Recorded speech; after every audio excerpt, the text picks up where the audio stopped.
Hello student, আজকে আন্তর্জাতিক মাতৃভাষা দিবস। আমরা আজকের দিনটাকে পালন করে থাকি ইন্টারন্যাশনাল মাদার ল্যাঙ্গুয়েজ ডে। 1952 সালে ঢাকার রাজপথে বাংলা ভাষাকে রাষ্ট্রভাষা করার দাবিতে আন্দোলন করে এবং সেই আন্দোলনে শহীদ হন বরকাত, রফিক, এরকম অনেকজন।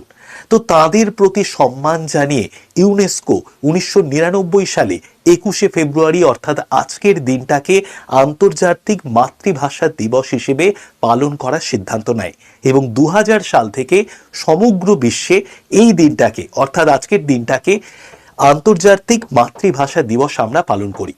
দেখুন, মাতৃভাষা এটা শুধু কমিউনিকেশন করার একটি মাধ্যম তা কিন্তু নয়।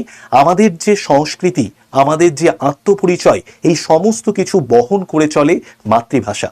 তো মাতৃভাষাকে সম্মান জানিয়ে আজকের দিনটাকে সারা বিশ্ব পালন করছে আন্তর্জাতিক মাতৃভাষা দিবস।